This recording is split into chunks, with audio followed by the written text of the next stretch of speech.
আতশবাজি, গোলের আতশবাজি, carnival, the samba carnival. Mission হেক্সার স্বপ্ন বুনতে থাকা দলটি বিশ্বকাপের আগাম মহড়ায় দেখালো গোলের হেক্সা। প্রথম বাঁশি, প্রথম ভুল, প্রথম আগুন। মারাকানার রাতটা ব্রাজিল শুরু করলো ঠিক যেন স্প্রিন্টারের মতো, যেই দৌড় শুরুর বন্দুক শুনেই প্রতিপক্ষ খেই হারিয়ে ফেলে। এই ম্যাচে সেলেসাও শুধু গোল করেনি, প্রতিটি আক্রমণে লিখেছে সতর্কবার্তা। বিশ্বকাপের পথে তারা গা গরম করছে না, গর্জন তুলছে। ঘড়িতে মাত্র 1 মিনিট, পানামার বিল্ড আপে হোঁচট, মাঝমাঠে ক্যাসেমিরোর প্রেস, তারপর ভিনিসিয়াস জুনিয়রের সামনে সবুজ খোলা রাস্তা। বক্সের বাইরে থেকে তার শট সোজা জালে, গোলরক্ষক ঝাঁপ দিলেও বলের সঙ্গে তার দেখা হলো না। ব্রাজিল 1-0, মারাকানা তখনই সাম্বার তালে। কিন্তু ফুটবল কখনো কখনো একমুখী স্প্রিন্ট মানে না। 15 মিনিটে an eye for an eye moment. Panama পায় ফ্রি কিক, মাইকেল মুরিওর শট ডিফ্লেকশন নিয়ে অ্যালিসনকে পাঠায় ভুল পথে। স্কোর 1-1। ব্রাজিলের উৎসবে পানামার ছোট্ট ঢিল। এরপর শুরু ভিনির বাঁ প্রান্তে দৌড়ঝাঁপ, কখনো কাট ইন, কখনো ক্রস, কখনো রক্ষণকে পেছনে ফেলে গতি। 39 মিনিটে সেই গতি থেকেই দ্বিতীয় গোলের নকশা। ভিনিসিয়াসের মাপা বল, ক্যাসিমিরোর দ্য ক্যাপ্টেন্স হেড। ভিআর এর ছোট্ট বিরতির পর গোল বহাল। বিরতির আগে আবারও এগিয়ে সেলেসাওরা। দ্বিতীয়ার্ধে কার্লো আনচেলত্তি খুলে দিলেন বেঞ্চের দরজা, আর ব্রাজিল পেল নতুন অক্সিজেন। পাকেতা নামলেন ছন্দ নিয়ে, রায়ান নামলেন ক্ষুধা নিয়ে, ইগোর থিয়াগো নামলেন শরীরী ফুটবল নিয়ে। 53 মিনিটে পানামার গোলরক্ষক মস্কেরার ভুল পাসে সুযোগ পেয়ে রায়ানের ঠান্ডা মাথার ফিনিশ।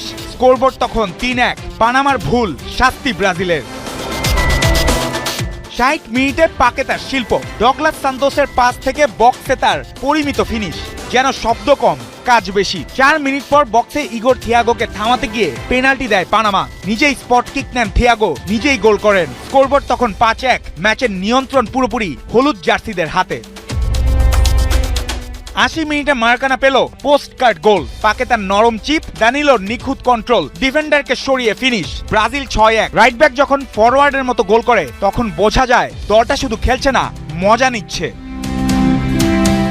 তবু পানামা শেষ দিকে এক ঝলক রং ছড়ায়। 84 মিনিটে কার্লোস হার্ভির দূরপাল্লার রকেট টপ কর্নারে গিয়ে ঢোকে। গোলটি সুন্দর, কিন্তু গল্পের শেষ লাইন বদলানোর মতো নয়। শেষ বাঁশিতে ব্রাজিল 6, পানামা 2। ভিনিসিয়াসের গতি, ক্যাসিমিরোর নেতৃত্ব, পাকেতার সৃজনশীলতা আর বেঞ্চের ধার, সব মিলিয়ে এটি ছিল আনচেলত্তির দলের পাওয়ার শো। প্রীতি ম্যাচের কাগজের লেখা ফল, কিন্তু মাঠের ভাষায় বার্তা পরিষ্কার। সেলেসাও প্রস্তুত, আর তাদের সাম্বা এবার গোলের ভাষায় কথা বলছে। জুবায়ের নূর, 71। এলপিএল এর প্লেয়ার্স ড্রাফটের বাকি এখনো কিছু ঘন্টা, তার আগেই খবর এলো দল পেলেন টাইগারদের টি-20 কাপ্তান। লঙ্কা প্রিমিয়ার লিগ মাতাবেন এবার লিটন কুমার দাস। সরাসরি চুক্তিতে তাকে ভিড়িয়েছে লঙ্কা প্রিমিয়ার লিগের দল গল গ্যালেন্স। টি-20 ফরম্যাটে জাতীয় দলের অধিনায়কত্ব করা লিটন দাস কি এবার তাহলে অধিনায়কত্ব করতে যাচ্ছেন লঙ্কা প্রিমিয়ার লিগেও? এর আগেও লিটনের অভিজ্ঞতা রয়েছে লঙ্কা প্রিমিয়ার লিগ মাতানোর। এই গল দলের হয়েই খেলেছেন লিটন কুমার দাস এলপিএল এর 2023 সালের 68। তখন অবশ্য দলের নাম ছিল গল টাইটান্স। নাম বদলালেও এলপিএল এ একই দলের হয়ে ফের আরেকবার খেলবেন লিটন কুমার দাস। এবার লিটনরা গায়ে জার্সি জড়াবে গল গ্যালেন্সের নামেই। এর আগে লিটনের সাথে একই দলে অর্থাৎ গল টাইটান্সে খেলেছিলেন সাকিব আল হাসান। এই সাকিবের আইপিএল এর দল কলকাতা নাইট রাইডার্সেও আবার ছিলেন লিটন কুমার দাস। আইপিএল এ নিজেকে মেলে ধরার জন্য লিটন সুযোগ পেয়েছিলেন কেবল একটি। তবে লিটন যে এখন বেশ পরিণত, তার কাঁধেই তো থাকে টাইগারদের জাতীয় দলের অধিনায়কের দায়িত্বটা। এবার কি এলপিএল এ লিটনকে দেখা যাবে অধিনায়কের ভূমিকায়? লিটন অধিনায়ক থাকবেন নাকি না এই প্রশ্নের উত্তর কেবল সময়ই দেবে। তবে লিটন খেলছেন গল গ্যালেন্সের হয়ে, এটি তো আপাতত বলাই যায়। এছাড়া সরাসরি চুক্তিতে জাফনা কিংস ভিড়িয়েছে সাকিব আল হাসান এবং তাসকিন আহমেদের মতো 2 টাইগার ক্রিকেটারকে। লিটন কুমার দাস তৃতীয় বাংলাদেশি ক্রিকেটার হিসেবে সরাসরি দল পেলেন এই টুর্নামেন্টে। 1 জুন বেলা 2টা থেকে শুরু হবে লঙ্কা প্রিমিয়ার লিগের প্লেয়ার্স ড্রাফট, যেখানে 30-এরও বেশি টাইগার ক্রিকেটারের নাম রয়েছে। এবার দেখার পালা লঙ্কা প্রিমিয়ার লিগে দল পান আরও কজন বাংলাদেশি ক্রিকেটার। বাংলাদেশ সফরে আসার আগে বড় ধরনের হোঁচট খেল অস্ট্রেলিয়া। ওয়ানডের বিশ্ব চ্যাম্পিয়ন ও সবচেয়ে সফল দলটি এক পেশে হার দিয়ে শুরু করেছে পাকিস্তান সফর, যে পাকিস্তানকে কদিন আগেই ওয়ানডে সিরিজে ধরাশায়ী করেছিল শান্ত বাহিনী। বাংলাদেশে এসে ম্যাচ হেরে মিরপুরের উইকেটের কঠোর সমালোচনা করেছিলেন মাইক হেসন। সেই হেসনের দলটাই অবশ্য রাওয়ালপিন্ডিতে খেলল ভীষণ স্লো এক ট্র্যাকে। টস হেরে ব্যাট করতে নেমে 44 ওভার 1 বলে মাত্র 200 রানে গুটিয়ে যায় অস্ট্রেলিয়া। দলের পক্ষে সর্বোচ্চ 61 রান করেন ম্যাট রেনশো। এছাড়া 55 রান আসে মেথু শর্টের ব্যাট থেকে। পাকিস্তানের পক্ষে আরাফাত মিনহাজ একাই শিকার করেন 5টি উইকেট, অথচ এটি ছিল তার অভিষেক ওয়ানডে। জবাব দিতে নেমে 42 ওভার 3 বল পর্যন্ত ব্যাট করে জয় নিশ্চিত করতে হয় পাকিস্তানকে। 5 উইকেট ও 45 বল হাতে রেখে পাওয়া এই জয়ের দিনে অর্ধশতক হাকান, বাবর আজম ও গাজী ঘড়ি। দলীয় 25 রানেই পাকিস্তান হারিয়ে ফেলে মাঝ সাদাকাতকে। সাহিবজাদা ফারহান ভালো শুরু পেলেও 28 রান করে তিনিও ফেরেন সাজঘরে। এরপর বাবর ও গাজী মিলে গড়েন 127 রানের পার্টনারশিপ। এই পার্টনারশিপই ধীরে ধীরে জয়ের পথে নিয়ে যায় পাকিস্তানকে। বাবর 94 বলে 69 ও গাজী 92 বলে 65 রান করে ক্ষান্ত হন। ব্যাট হাতেও অবদান রাখেন আরাফাত মিনহাজ। 17 বলে 18 রানে অপরাজিত থেকে জয় নিশ্চিত করেই মাঠ ছাড়েন আব্দুল সামাদকে নিয়ে। রোনালদোর সহায়তায় ফ্রিতে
পক্ষে এবার শক্তিশালী একাদশ নিয়ে ওয়ানডে ম্যাচে মাঠে নামবে বাংলাদেশ ক্রিকেট দল। ওপেনিংয়ে তানজিদ তামিমের সাথে থাকতে পারেন এক তারকা ব্যাটার।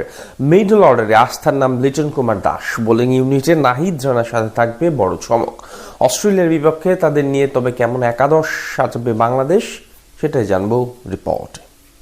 ঈদের পরই অস্ট্রেলিয়ার বিপক্ষে মাঠে নামবে বাংলাদেশ ক্রিকেট দল। প্রায় 1.5 যুগ পর অজিদের বিপক্ষে ওডিআই ফরম্যাটে সিরিজ খেলবে লাল সবুজ প্রতিনিধিরা। তাই স্বাভাবিকভাবে এই সিরিজ নিয়ে লিটন মুস্তাফিজরা একটু বাড়তি উচ্ছ্বাসিত। এর পাশাপাশি 2027 বিশ্বকাপের আগে এই 3 ম্যাচ বেশ গুরুত্বপূর্ণ টাইগারদের জন্য। সেখানে এবার শক্তিশালী একাদশ নিয়ে লড়াইয়ে নামবে ফিল সিমন্সের শিষ্যরা। ওয়ানডে ফরম্যাটে গেল 1 বছর ধরে বেশ ভালো সময় পার করছে বাংলাদেশ। ওয়েস্ট ইন্ডিজ, পাকিস্তান এবং সবশেষ নিউজিল্যান্ড, 3 দলের সাথে সিরিজ জিতেছে টিম টাইগার্স। তাই স্বাভাবিকভাবে অস্ট্রেলিয়ার বিপক্ষে এই সিরিজে আত্মবিশ্বাসী টাইগাররা। সেখানে ওপেনিং পজিশনে প্রথম পছন্দ হিসেবে থাকতে পারেন বামহাতি তানজিদ হাসান তামিম। এই ফরম্যাটে বেশ ভালো ফর্মে আছেন তিনি। পাকিস্তানের বিপক্ষে কিছুদিন আগেই পেয়েছেন ক্যারিয়ারের প্রথম সেঞ্চুরি। এছাড়া সেই সিরিজে সর্বোচ্চ রানের মালিকও ছিলেন তিনি। নিউজিল্যান্ডের বিপক্ষেও একটি 50 রানের ইনিংস উপহার দেন তানজিদ। তার সঙ্গী হিসেবে থাকতে পারেন সৌম্য সরকার। বামহাতি এই ওপেনার সবশেষ বছর উইন্ডিজ সিরিজে হয়েছিলেন সর্বোচ্চ রানের মালিক। যদিও নিউজিল্যান্ডের বিপক্ষে বিপক্ষে 2 ম্যাচে সুযোগ পেয়েও তেমন ভাবে কাজে লাগাতে পারেননি। তবে তার ব্যাটিং সামর্থ্যের সঙ্গে মিডিয়াম পেস বোলিংটার জন্য একাদশে টিকে যেতে পারেন। 3 নম্বর পজিশনে থাকতে পারেন সাবেক কাপ্তান নাজমুল হোসেন শান্ত। তিনি অবশ্য দুর্দান্ত ছন্দে আছেন এই ফরম্যাটে। সবশেষ সিরিজে শতক পাওয়ার পাশাপাশি পাকিস্তানের বিপক্ষে টেস্টও হাঁকিয়েছেন সেঞ্চুরি। এই সংস্করণে বর্তমানে দেশের অন্যতম সেরা ব্যাটসম্যান শান্ত। মিডল অর্ডারে আস্থার নাম উইকেট কিপার লিটন কুমার দাস এবং তাওহিদ হৃদয়। তারা দুজনই আছেন দুর্দান্ত ছন্দে। অস্ট্রেলিয়ার বিপক্ষে ভালো ফলাফল করতে হলে দুজনকেই সামনে থেকে ভূমিকা রাখতে হবে। এছাড়া গুঞ্জন আছে অস্ট্রেলিয়ার বিপক্ষে সিরিজ দিয়ে জাতীয় দলে প্রত্যাবর্তন করতে পারেন অলরাউন্ডার মোসাদ্দেক হোসেন সৈকত। দীর্ঘদিন ধরে জাতীয় দলের বাইরে থাকা এই ডানহাতি চলমান ঢাকা প্রিমিয়ার লিগে আছেন ফর্মের তুঙ্গে। তাই আরও একবার তাকে ওডিআই ফরম্যাটে ফেরানোর গুঞ্জন রয়েছে। সেক্ষেত্রে মোসাদ্দেকও হতে পারেন ব্যাটিং অর্ডারের আস্থার নাম। এছাড়া অধিনায়ক মেহেদী হাসান মিরাজও দলের অন্যতম প্রধান চরিত্র। স্পিনার হিসেবে মোসাদ্দেক ও মিরাজ দুজনই হতে পারেন দলের ট্রাম্প কার্ড। তাদের সাথে লেগ স্পিনার হিসেবে থাকতে পারেন রিশাদ হোসেন। কিছুদিন আগে অস্ট্রেলিয়ায় গিয়ে বিগ ব্যাশে দারুণ বোলিং করে এসেছেন রিশাদ, তাই বেশ ভালো করে জানেন অজি ব্যাটারদের দুর্বলতা। পেস বোলিং ইউনিটে 2 বড় নাম কাটার মাস্টার মুস্তাফিজুর রহমান ও নাহিদ রানা। বিশেষ করে এই সিরিজে অজি ব্যাটারদের বিপক্ষে রানা কেমন প্রভাব বিস্তার করতে পারেন সেটি দেখার জন্য মুখিয়ে আছেন সবাই। সবশেষ 2 সিরিজে তিনি পাকিস্তান ও নিউজিল্যান্ডের বিপক্ষে অসাধারণ বোলিং করেছেন। এছাড়া এই দুইজনের সঙ্গে তাসকিন আহমেদ বা শরীফুল ইসলাম থাকতে পারেন একাদশে। সব মিলিয়ে বলা চলে বেশ ভারসাম্যপূর্ণ একাদশ নিয়েই মাঠে নামতে প্রস্তুত বাংলাদেশ। আগামী 9 জুন শুরু হবে 2 দলের 3 ম্যাচের ওয়ানডে সিরিজ। 3টি ওডিআই ম্যাচের পর 3টি করে টি-20 ম্যাচও খেলবে 2 দল।